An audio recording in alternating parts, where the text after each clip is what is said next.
Bonjour, c'est parti pour l'avant-dernier chapitre, les couleurs. Alors, on va commencer avec l'activité 1, synthèse additive. Et en fait, dans ce TP, on va essayer de voir la différence entre les deux modèles, la synthèse additive et la synthèse soustractive, qui vont nous permettre, ces deux modèles, d'interpréter les couleurs et donc de prévoir la couleur d'une lumière ou la couleur d'un objet. Alors, d'abord, commençons par la synthèse additive. Première question, regardez la vidéo de l'expérience de la décomposition de la lumière blanche par un prisme et puis on va devoir en déduire de quoi est composée la lumière blanche. Donc cette vidéo, la voici. Vous aviez donc le prisme qui décompose la lumière blanche et on voit qu'à la sortie du prisme, on a une infinité de couleurs. C'est ce qu'on va noter en réponse à la première question. Donc d'une infinité de lumière colorée et on peut même dire d'une infinité de radiations puisque chaque lumière colorée en réalité est une radiation avec une longueur d'onde bien particulière.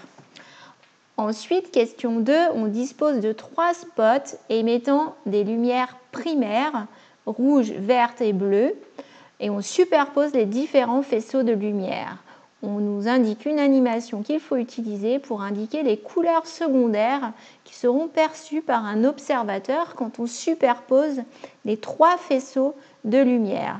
D'abord rouge et bleu, puis rouge et vert et bleu et vert.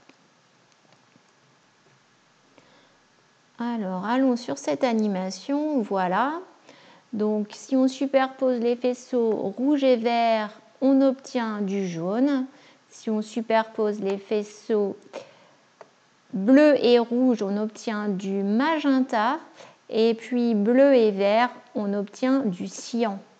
Et on remarque que lorsque les 3 sont superposés, d'ailleurs je peux parfaitement les superposer comme ça, lorsque les 3 sont superposés, on obtient de la lumière blanche. Donc au niveau des réponses, on va noter ça. Donc finalement, rouge et bleu, magenta, rouge et vert, jaune, bleu et vert, ça fait cyan. Et les 3 couleurs primaires ensemble, on peut recréer du blanc. On a vu tout à l'heure que la lumière blanche, en général, on prend la lumière issue du soleil par exemple ou d'une source de lumière, d'une lampe. En général, on a une infinité de lumière colorée à l'intérieur, mais en fait, si on veut recréer de la lumière blanche, il suffit de prendre les 3 couleurs primaires pour recréer de la lumière blanche. On n'est pas obligé de mettre l'infinité de lumière colorée pour recréer du blanc. Les 3 couleurs primaires suffisent. Question 3. L'éclairagiste d'une salle de spectacle déclare qu'il peut obtenir 16,7 millions de couleurs. Pourtant, nous, en superposant nos faisceaux de lumière, on a obtenu finalement que 4 nouvelles couleurs en plus des 3 couleurs primaires, donc 7 couleurs au total. Et là, l'éclairagiste nous dit qu'il peut en obtenir 16,7 millions à partir des 3 mêmes spots, le spot rouge, le spot vert et le spot bleu. Comment procède-t-il? Eh bien, il fallait utiliser l'animation suivante, donc celle-ci, où donc on a les 3 spots allumés. Alors quand ils sont allumés avec l'intensité maximale à 100%, on peut retrouver la figure qu'on avait vue dans l'animation précédente. Si on veut obtenir des couleurs différentes, eh bien on peut changer l'intensité lumineuse d'un des spots par exemple. Et là vous voyez que là où j'obtenais par exemple du jaune ici, si je baisse l'intensité de la lumière verte, ma lumière jaune va devenir, je vais la baisser de moitié à peu près, elle devient orange ici. C'est normal, on a vu tout à l'heure que vert et rouge, quand c'est avec une même intensité de lumière, ça donne du jaune. Et si la lumière rouge est un peu plus forte que la lumière verte, ce jaune qu'on obtenait va se teinter légèrement plus en rouge, donc va nous donner du orange. Mais attention en tout cas de bien retenir que les couleurs qu'on obtient en mélangeant des faisceaux de lumière ne sont pas les mêmes que les couleurs qu'on obtiendrait en mélangeant des peintures.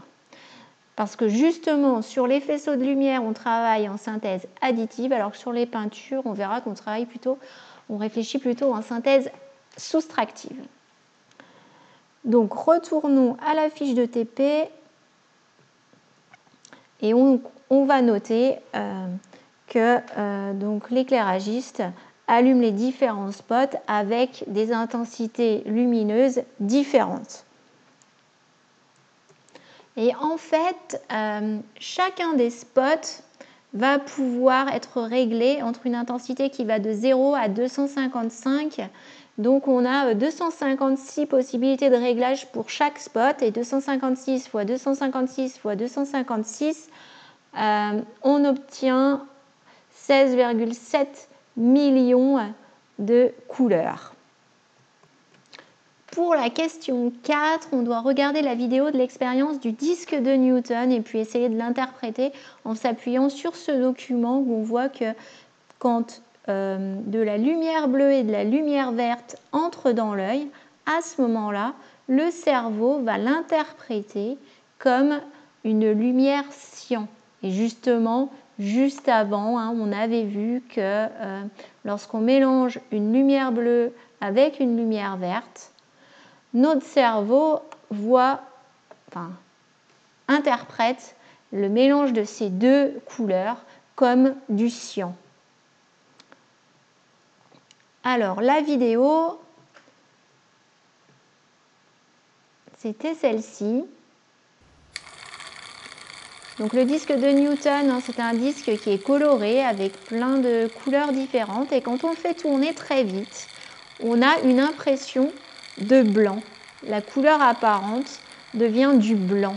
C'est-à-dire que notre cerveau ne va pas être capable de séparer, de voir distinctement chaque couleur. Toutes les couleurs se mélangent et donc notre cerveau interprète ce mélange de différentes couleurs comme du blanc. Donc revenons à la fiche et notons cela. Voilà, donc c'est ce que je vous disais, le disque de Newton, c'est un disque qui présente différentes couleurs, une alternance de couleurs, et quand il tourne suffisamment vite, notre cerveau ne va pas être capable de séparer les différentes couleurs parce qu'il y a un phénomène de persistance rétinienne, c'est-à-dire que notre rétine ne perçoit des images successives que si elles sont séparées d'un certain intervalle de temps, et en dessous de ce temps limite, on n'est pas capable de séparer deux images différentes. D'ailleurs, c'est pour ça, par exemple, quand on regarde un film ou un film d'animation, par exemple, on ne voit pas les différentes images successives. On a l'impression qu'il n'y a aucune interruption entre les différentes images parce que les différentes images qui forment le film d'animation se succèdent très rapidement. Et donc, ici, pour le disque de Newton, notre cerveau ne voit pas n'arrive pas à séparer les différentes couleurs et donc le mélange de toutes ces couleurs va être interprété comme du blanc. Ensuite, question 5, un écran de téléphone ou d'ordinateur est constitué de millions de petits points qu'on appelle des pixels et chaque pixel est lui-même composé de 3 luminophores de couleurs.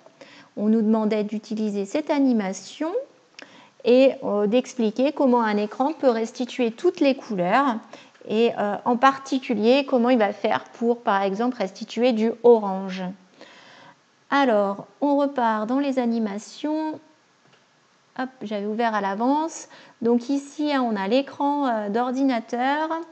On va augmenter l'intensité des différentes composantes rouges, vertes et bleues des pixels. Vous voyez au niveau ici de cette zone, on nous a fait un grossissement sur l'écran. On peut d'ailleurs changer le facteur de grossissement.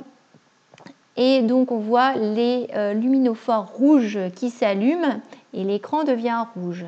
Ensuite, je vais augmenter l'intensité lumineuse des luminophores verts.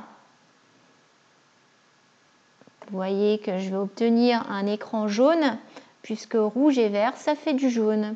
Et on voit bien les petits luminophores, le rouge et le vert, côte à côte. Ils sont tellement petits, pareil que notre cerveau ne va pas réussir à les distinguer, ne va pas réussir à les séparer et donc va interpréter les deux couleurs rouge et vert comme étant du jaune. Parce qu'elles sont vraiment très proches l'une de l'autre. Et puis je vais augmenter l'intensité des luminophores bleus. Donc on voit bien les petits luminophores bleus ici. En fait, ce qu'il faut savoir, c'est qu'un pixel, c'est un rectangle qui contient les 3 luminophores rouge, vert et bleu. Et on a donc plein de pixels sur l'écran, avec à chaque fois dans chaque pixel les 3 luminophores. Et donc voilà, quand les 3 luminophores sont allumés avec l'intensité maximale, à ce moment-là, on obtient un écran qui est blanc. Voilà, donc on peut comme ça réussir à obtenir un petit peu toutes les couleurs. Il suffit de faire varier l'intensité lumineuse des différents luminophores des pixels. Alors pour obtenir du orange,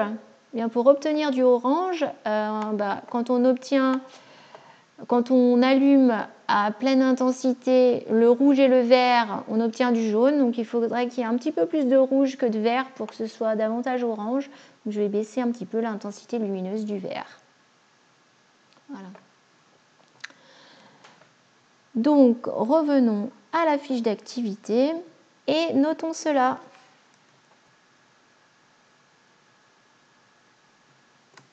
Voilà, donc c'est ce que je vous ai noté ici, que chaque pixel possède 3 luminophores de couleur primaire, des luminophores rouge, vert et bleu, et qu'en modifiant l'intensité lumineuse de ces luminophores, on va pouvoir réussir à obtenir toutes les couleurs, et que par exemple pour obtenir un écran orange, il faut allumer avec une forte intensité les luminophores rouges, avec un S c'est mieux, et avec une faible intensité les luminophores verts.